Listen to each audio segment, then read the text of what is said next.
Pour commencer à utiliser le mode RA, vous devez créer une encre. Une encre verrouille votre image de référence en place afin que vous puissiez déplacer votre téléphone ou votre toile. Et tant que l'encre est en vue de la caméra, votre image de référence s'alignera parfaitement avec ce que vous dessinez. Pour commencer, prenez une feuille de papier de la taille d'une carte de visite ou plus grande.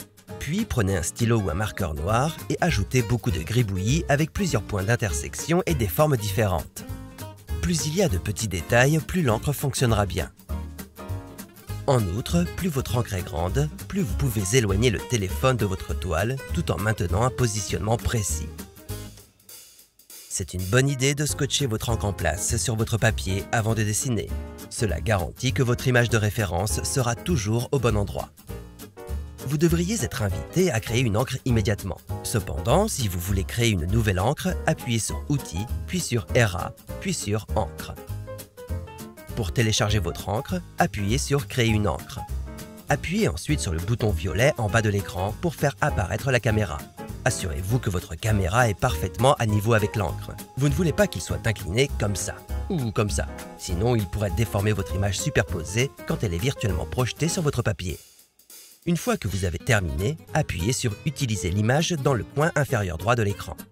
Ensuite, vous devez recadrer votre image. Faites glisser les coins du cadre de recadrage juste à l'intérieur des bords de votre encre. Assurez-vous qu'il n'y a pas de fond visible. La dernière étape consiste à mesurer votre encre. Assurez-vous qu'il fait au moins 8,9 cm de large. Prenez une règle et mesurez la largeur de votre encre. Puis saisissez la largeur et appuyez sur Terminer. Vous devriez être ramené à l'écran du gestionnaire de l'encre. Ici, vous pouvez appuyer sur Terminer dans le coin supérieur gauche. Maintenant, votre image devrait apparaître au-dessus de l'encre à chaque fois que l'encre est en vue de votre caméra. N'essayez pas de tenir le téléphone dans votre main et de dessiner. Vous pouvez facilement fabriquer un support à partir des objets trouvés dans votre maison, comme avec du ruban adhésif et une grande bombe aérosol, un grand verre ou un vase. Vous pouvez également acheter un support bon marché comme celui-ci. Un lien vers les supports que nous recommandons se trouve dans l'application. Il est maintenant temps de positionner votre image où vous voulez qu'elle soit sur le papier. Utilisez deux doigts pour dézoomer afin de voir votre papier dans son ensemble.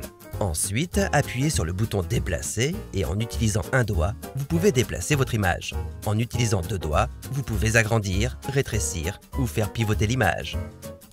Lorsque l'image est exactement là où vous la voulez, appuyez sur le bouton Déplacer encore pour verrouiller l'image en proportion.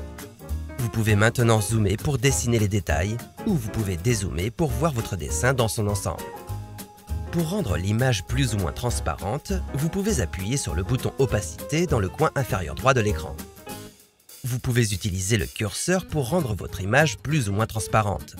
Ou vous pouvez utiliser le bouton d'opacité pour afficher et masquer l'image. Maintenant, voyons quelques-unes des caractéristiques à connaître situées dans le menu Outils. Une fois que vous avez préparé le téléphone, vous pouvez désactiver la mise au point automatique du téléphone en allant dans Outils, puis RA, puis Mise au point. Cela permettra également de refocaliser la caméra sur votre papier si la caméra est floue. Pour appliquer des filtres d'image, appuyez sur Outils, puis faites glisser le menu jusqu'à Filtre, puis appuyez sur Filtre. À partir de là, vous pouvez faire des choses comme changer votre image en niveau de gris, ajouter de la postérisation ou ajouter du flou. Après les filtres, il y a l'outil de décomposition. Elle vous permet de décomposer votre image en calque ou en étapes par valeur de couleur. Pour les artistes expérimentés, cela vous aidera à analyser le dotant ou la structure et la composition de votre œuvre d'art. Pour les débutants, il transforme n'importe quelle image en un projet de dessin par numéro. L'un des outils les plus puissants de l'application est la fonction stroboscope. Cet outil fait clignoter lentement l'image superposée.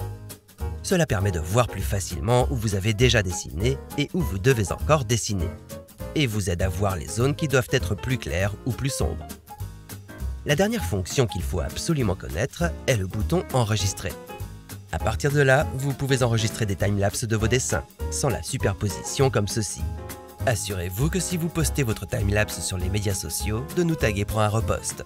Nous sommes à @davincieye sur tous les réseaux sociaux. Nous aimons voir ce que les gens créent avec l'application. Si vous avez besoin d'aide pour quoi que ce soit, appuyez sur le bouton point d'interrogation dans le coin supérieur droit de l'écran. De là, vous pouvez regarder des vidéos d'instruction, consulter les FAQ ou nous envoyer un email. Nous répondons généralement très rapidement et adorons recevoir des nouvelles des artistes et des artistes en herbe qui utilisent l'application. C'est tout pour le tutoriel de configuration rapide du mode RA. Pour des vidéos plus approfondies, n'hésitez pas à consulter la section des vidéos d'instruction de l'application ou parcourez et abonnez-vous à notre chaîne YouTube où vous trouverez des conseils, des astuces, des live streams et des artistes invités enseignant des techniques de dessin et de peinture à l'aide de DaVinci AI.